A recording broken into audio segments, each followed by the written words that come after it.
last week, Sarah and I talked about that Gillette commercial that raised a lot of questions that made headlines about the concept of toxic masculinity.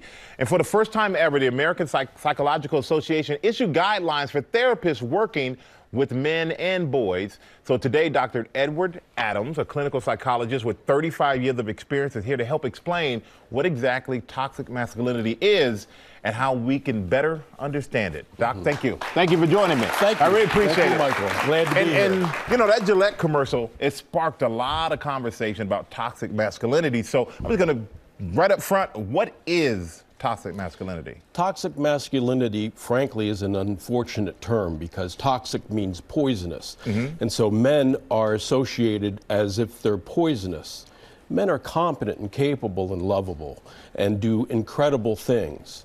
What I like to think about is, instead of using the word toxic, to talk about behaviors that we learn as boys and men that are harmful to ourselves or to others. So if we think about it in that context, about does this behavior benefit me and does it benefit others, then we're talking about positive masculinity, which is something I would prefer to talk about. Well, let's talk about positive masculinity. What actually falls under the terms of positive masculinity? Well, we know that men often will not seek help when they are depressed or anxious.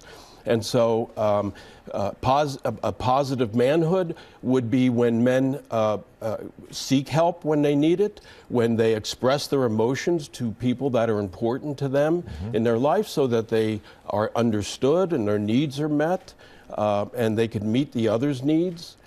Positive manhood is, frankly, going to the doctor and getting a checkup. A lot of men don't do that. So there's positive manhood is really, in many ways, positive humanness. Yeah.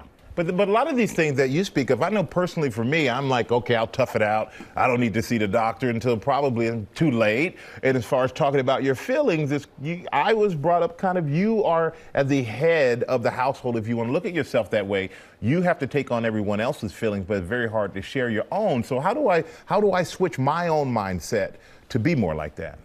Well, frankly, it begins by examining what, for the first time in many men's lives, their own gender acquired roles, so that when men are socialized, we're socialized. You know as well as I do that we are taught certain things like we're not supposed to express hurt and we're not to be vulnerable.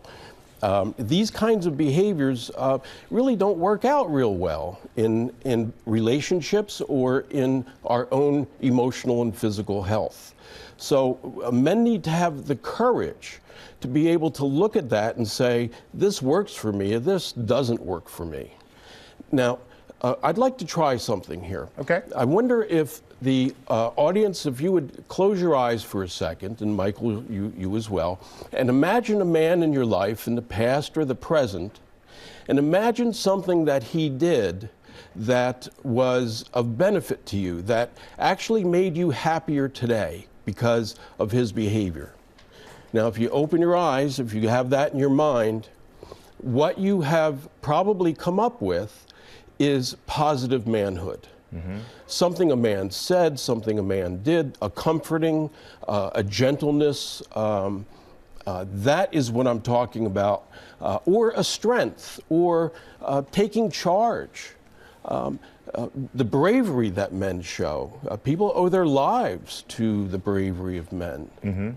So this is what I'm talking about when we talk about positive manhood. And to be able to change that, I mean, and this is something that I experience it now, but I can easily, if I continue the cycle of how I kind of feel about how to handle this, it goes on to my son. I'm a son, and I'm a single father, but there are also a lot of other single fathers and mothers out there raising young men. So what can they do to help their kids?